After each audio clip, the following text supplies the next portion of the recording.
Hey guys, so this part of the video, I'm just going to talk about the benefits of all the oils that we made, that we put together, and we infused the caffeine in the olive oil. We added a few other oils to it, and I just wanted to take this portion of the video to talk more about that, about why I do it, and the benefits, so that way you're understanding a little bit better here. And my notes are down here, so if I keep looking down, I'm just looking at my notes because there's no way I can remember all of this information. So oils can be kind of controversial on if they are beneficial to your hair or not. And there's actually a YouTuber who is, I think she's some type of chemist, but her background is in chemistry and understanding the makeup of hair and oils and the use and the benefits of that. And I'll link her video specifically on the oils down in the description box below, because this is her profession. So she's like, has so much more information than I do. Plus, she's just really great at breaking things down so you understand what can help you with healthy hair. But as far as our caffeine-infused oil mix here, I'm gonna just talk about that. The main oil in this is the olive oil. So that is the base oil. There are 2 tablespoons of just the olive oil. It's one of the top emollients because it's packed with vitamins and antioxidants and healthy fats. So it's perfect for relieving like dry, itchy scalp, which we are in winter in Central PA. So if you have dry skin already, which I do, you know, my scalp really gets angry by like day 2, day 3, if I'm not taking extra care for it during the drier months of the year. It also can fight bacterial infections while strengthening the hair. So a lot of these oils actually do have these antibacterial properties, you know, a part of their makeup, which is really cool, because when you think about your scalp health, think of it in context of it being soil for a plant, right? The hair grows out of the scalp. If the soil you're planting a crop in or a plant in is deficit in nutrients, or it's super dry, or is just not great environment for the plant, you know, your plant's not going to thrive. It still can grow, sure, but it's probably not going to be as, you know, full or abundant or fruit producing, if it be the case, as if the soil was more nutrient dense and moisturized. So that's when I started this hair journey.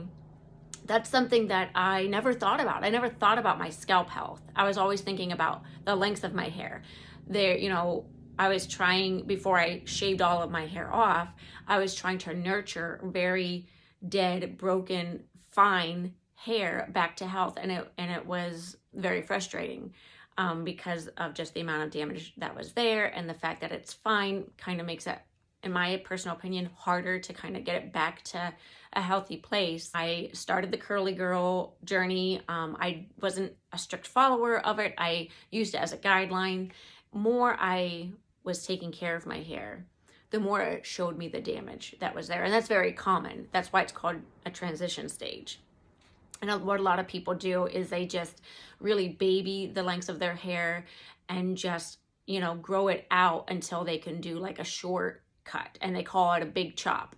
And that's fine if, you know, you have the patience to do that, or that's, you know, more along your comfort zone. For me, I personally always wanted to shave my head since I was a teenager. So it was like a bucket list thing that I've always wanted to do anyway. And I have for years grown my hair out really long. And when I say really long, to me, it's like below my bra strap, because I wasn't taking care of it. And when I would grow it that long, you could see how sparse it was, and it just didn't look very nice. It didn't lay very nice. So I wasn't wearing it out anyway. So I would grow it to that length and then chop it off to a pixie. And I would do that several times. And you know, I would donate the hair because it was technically virgin. You know, I wasn't coloring it for many years, but I enjoy that sort of like freedom, that like, oh, this is like super awesome. I go from something really long and heavy to a short, carefree kind of look. And that's sort of been my thing. So shaving my head really wasn't like stepping that far out of my comfort zone. It was more just getting past a fear of what people would think of me. That's the only thing that ever stopped me before is, oh my gosh, people are going to think I'm crazy. They're going to think I'm like going through something that's really difficult and I'm just losing it. And that's not the case.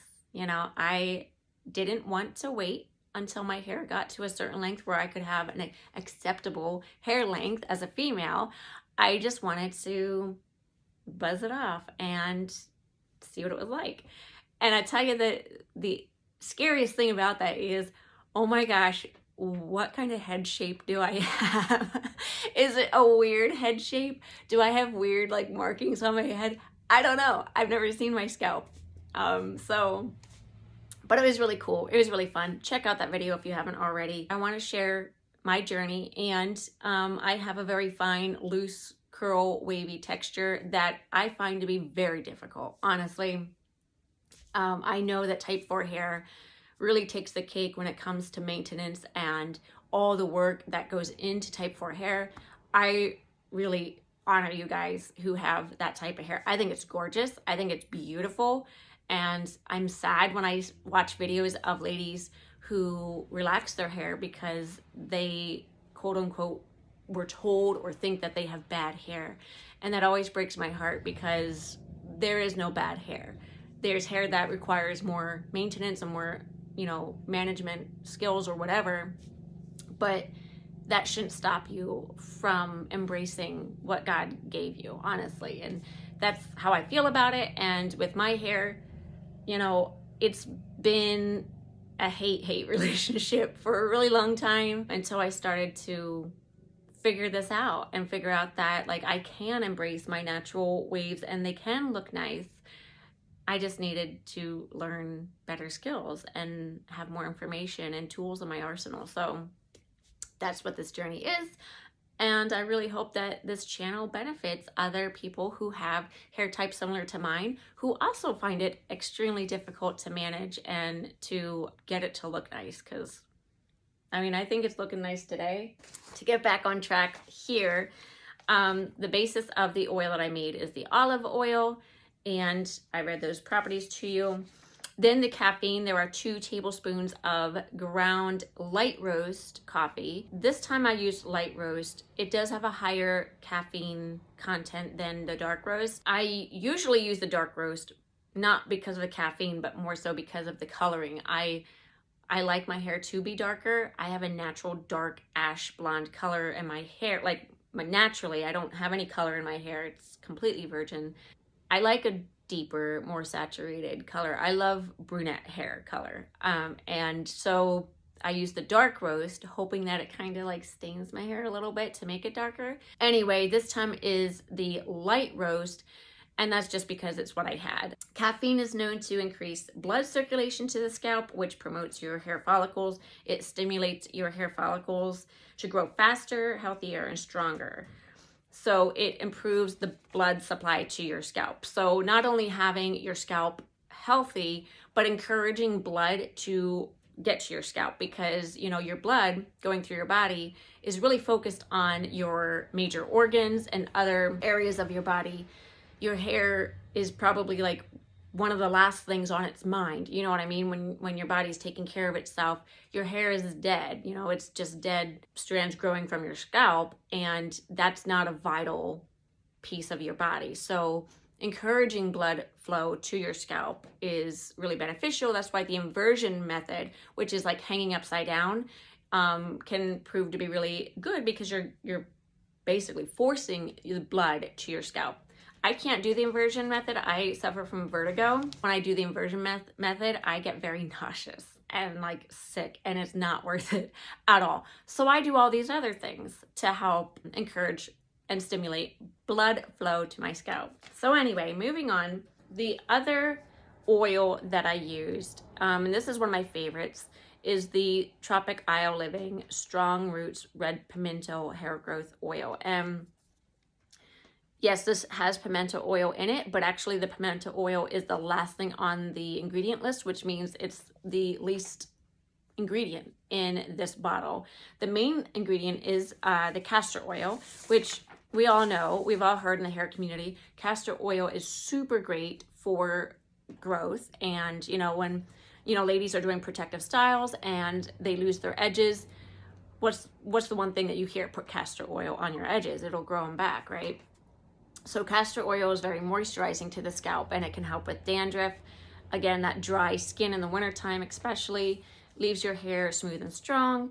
It's rich in an acid, I'm going to try to say it without butchering it here, ricinoleic acid. It's a type of fatty acid that's really beneficial for fighting inflammation. So that is a very snapshot list of things for castor oil. The next ingredient in here is extra virgin coconut oil. Coconut oil has lauric acid, which is a type of saturated fat that protects your hair against protein loss. And coconut oil can be super softening to your hair too, and used like as a pre-poo, as like a detangler, unless you're sensitive to coconut oil. You want, before you put a bunch of coconut oil on your hair, you want to test it out, because your hair might hate it, and you'll know if your hair hates it if your hair gets very stiff, doesn't like it. You put anything on your hair and your hair instantly gets very hard and stiff, rinse it out, no go. But if your hair loves coconut oil, it'll be very soft and it'll be easy to detangle, and your hair will be absorbing it and enjoying it. My hair does.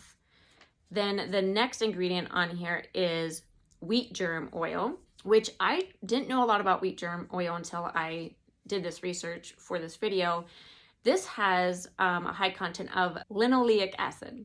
Wheat germ oil is really good for your hair and your scalp. It maintains a good scalp environment. It stimulates your hair growth. It's moisturizing. So again, it's thinking of your scalp as like the soil that your hair, you know, or your plant, whatever, is growing in. The wheat germ oil is a really good additive. Lemon oil is the next on the list of this one. And of course, lemon is known for its cleansing property. So it's really great as an antiseptic. It helps to reduce oil in your hair, balancing the oils, preventing infections, removing dead skin and dirt and dandruff. So it's just a good like cleansing oil here. So the next one is lavender oil. We all have heard lavender oil is one of those top essential oils that are great for your scalp. It can speed up hair growth, can generate the growth of cells and reduce stress, antibacterial properties, which again is scalp health. Peppermint essential oil. Peppermint essential oil is one of my favorite. I love the tingling sensation from peppermint oil. So I know Curlsmith, their scalp line, they have like it's like the detox, I guess, line, and they have a 1, 2, 3 step wash system. And their conditioner, which is the step 3, has peppermint oil in it. That tingling sensation.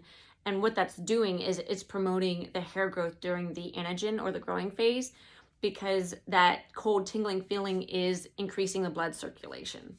So again, like I said, I have vertigo, so I can't use the inversion method, but peppermint oil is a great way for me to get the, you know, blood to my scalp more than normal.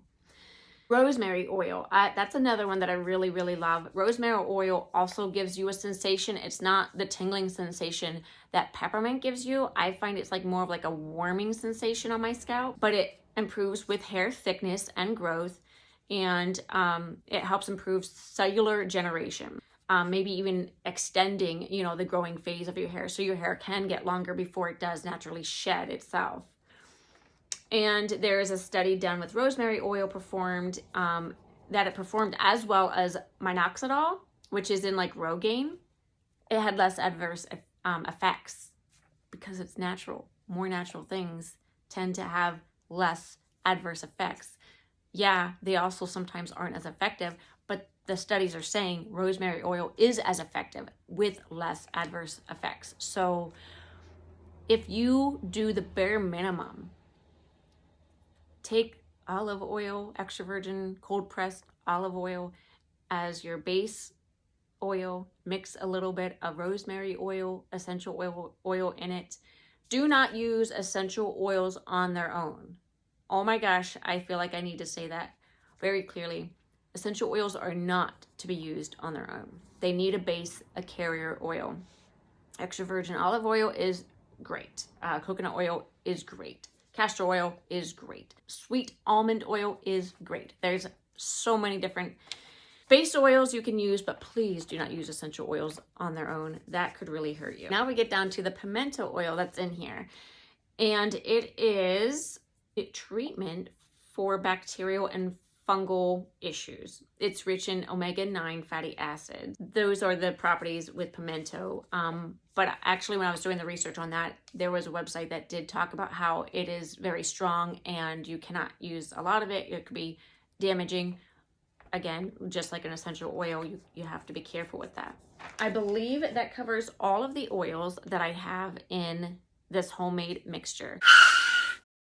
I forgot to mention during this little sit-down chat, I did add some hemp seed oil to top off the Tropic Isle Living Strong Roots pimento oil. I had run out of that. So I did use about, I think it was a half of a teaspoon.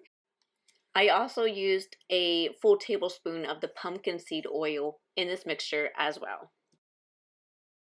If you are not comfortable with doing DIY things, totally fine. This would be what I recommend. I also really love I think it's Dew Grow. Smells amazing. I really love that one too. I'm not sure if that one's CG friendly though. But there are a lot of really cool scalp oils you can buy over the counter. Blueberry Bliss, I think, is one that makes a scalp oil. It's really nice. It has the peppermint and menthol tingling sensation. I try other scalp oils and I rotate them in. I do a lot of rotating. I am not a person who does use the same products over and over and over again. You know, so like when I'm trying to figure out a product, I would have to get better at doing that because I like to switch it up. Something else that I think I might have touched on before very briefly, but it's good if you have fine hair to put the oil through the lengths of your hair too, because it just sort of protects your hair from water, because honestly, water itself is damaging to your hair, because every time your hair gets wet, your hair cuticle is like swelling, right? It's filling up with water, it's opening. You know, that's what you're doing when you're washing your hair. And that's another reason why you don't want to wash your hair every day. And you want to extend those wash days, but you need to keep your scalp healthy, you know, while you're doing it. You want to coat those strands with the pre-poo so that way, you know, there's some layer of protecting that it's not, you know, really saturating the strands of your hair, if that makes any sense. But when my hair was super short and I didn't have like length of my hair to really condition, I liked that detox kit, the step 1, 2, and 3, because that conditioner is made for your scalp. And like I said in another one of my videos, I think it was my most recent video that I posted, it was wash day routine. I used a Shea Moisture hair and scalp conditioner. And it's important that you don't use conditioner on your scalp if it's not made for your scalp. There is something else that I wanted to mention too, and I haven't mentioned it yet. One of the tools that I have found very beneficial during this journey, one of the tools that became pretty popular on YouTube a while back, it's this handheld microscope thing. And why this was beneficial was because when I started the curly girl method or healthy hair journey, whatever you want to say, and I'm pretty sure it was fall of 2019, a lot of that is moisturize, right? Moisturize, pre-poo with castor oil and stuff like that.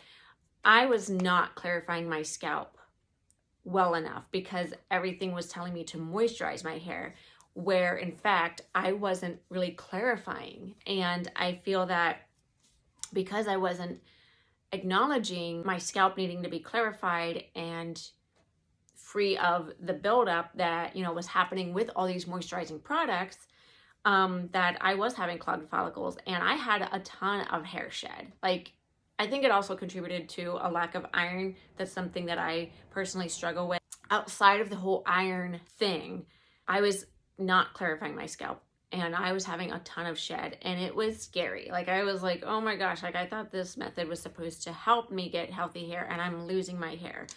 I invested in one of these. It's not expensive. I will insert the price of what I paid for this one, and I'll link it down below. But basically what it is this little handheld microscope that you put an app on your smartphone. It lets you get a really good look at what's going on your scalp. It can tell you like, hey, you are not clarifying very well. You just had a wash day and you see buildup around the hair, you know, that's coming out of your scalp. That's a really good indication that you need to do better. So when I started using this and doing a wash day and then taking a look at my scalp and then being like, oh, I didn't do as good a job as I thought I did. So then I would tweak my routine and my techniques, and then I would look at my scalp after a wash day and notice that I was doing so much better, that my scalp skin was super shiny and just really clean, and the hairs coming out of my scalp, there wasn't any buildup, around them. So they were completely free and clear. This tool helped me to learn how to really clarify my scalp. You have like one of those weird bumps and you're like, what on earth is that? And, you just take this out and you take a peek at it and you're like, oh, it's an ingrown hair, or I think I have an allergy to aloe. And I did an experiment with aloe because I wanted to see if it was the cause of flash drying. And if you don't know what flash drying is, ask down in the comments below and we'll help you out with that. And we can talk about that more in subsequent videos. But to keep this moving along, products high in aloe would make my hair flash dry, right? I noticed that I would get angry red bumps on my scalp. So I wanted to do an experiment and I went to the store, and actually Suave Curly Courtney was the one at the same time when I was figuring this out, posted a video about aloe, and she encouraged her viewers to go and get aloe from the store and try it all by itself as a styler. Go out to your local drugstore, pick up aloe vera gel, 100% aloe vera gel. Please do not pick up the one that contains lidocaine, any dyes, anything like that. 100% aloe, 100% clear. Please do that. Wash your hair, condition your hair, rinse out your conditioner, apply your leave-in conditioner, and then use aloe vera gel as your single styler. Now, granted, aloe vera gel is not going to have crazy amounts of hold. Excuse me, I've got to readjust. The experiment here is to see if your hair does that flash drying, protein sensitive, seizing effect with the aloe vera gel. People were saying, I tried it as a styler and it actually was fine. It didn't flash dry my hair at all. I went and I actually bought the aloe plant. What I did was basically use it as a mask. I couldn't even keep it on as a mask though, because instantly my scalp started itching very badly and my hair felt dry. Like, it's gooey, right? It's gooey and messy and you put it on your hair, but my hair felt dry under all of that gooey mess. That sucked. That took a while actually to feel like it has come off of my hair, because aloe is kind of coating. It kind of has like a coating property, which is good to seal your strands. It's like a, alternative to silicones, but it felt like it coated my hair and it took forever to get that like aloe coating feeling off of my hair. Plus I had angry bumps like show up on my scalp like for weeks afterwards. I haven't had any since. It's been a couple of months. I'm not sure when Suave Curly Courtney posted that video. But I don't have any more because I've not been using anything with aloe touching my scalp. Now, some of my products that I have do have aloe in it. It's a very popular ingredient in the curly hair community. However, if it's like lower on the list, and if I don't have it touching my scalp, I seem to be okay with that. The other thing that makes me believe that I have an aloe allergy is I was trying out this face wash. This was encouraged by India Batson. She's another wavy baby that I like to follow on YouTube. And she was raving about this line, and she really likes this certain face wash, and it has aloe in it. And I was breaking out mostly around like right here. And I know like people are like, oh, it's probably just cystic hormonal breakouts. And I mean, I get them once in a while, but I am not someone who struggles with acne, like very much at all. Thank God, you know, I don't have that issue. And I know that is a very common issue. I was having the same angry red bumps on my face. And I was like, you know what, Cass, if the aloe on your head made you get those angry red bumps and now you're getting them on your face, why don't you stop using the face wash and see what happens? And I did. I bought another very gentle cleansing face wash because it's wintertime and my skin is super dry. And guess what? Those angry red bumps went away. And I haven't had any more. And they were like back to back to back to back. Like they were not leaving me alone. So I'm going to steer away from products that are high in aloe content. Anyway, I hope that you enjoyed this video. I hope that you got a lot of information out of it. I know that my previous videos weren't super detailed, like packed. I felt like it was more just visuals with, you know, music underlaying. That's kind of like what I prefer. I prefer not to do a lot of talking. I wanted to share more in depth, give you some more education if you don't already know about these super awesome oils and products that you should be using, and the mindfulness of a healthy scalp, because honestly I wish that I would have focused on that more at the beginning than just the moisturize. Transitioning hair is transitioning hair. You got to moisturize it. If you're a wavy baby with fine hair, you need more protein than you need moisture. And I'll tell you what, that protein moisture balance, she's a tricky one. So until next time, I will see you guys later. Don't forget to subscribe, share this video if you don't mind. It would help me out. It would help me out a lot. So thanks guys. Peace.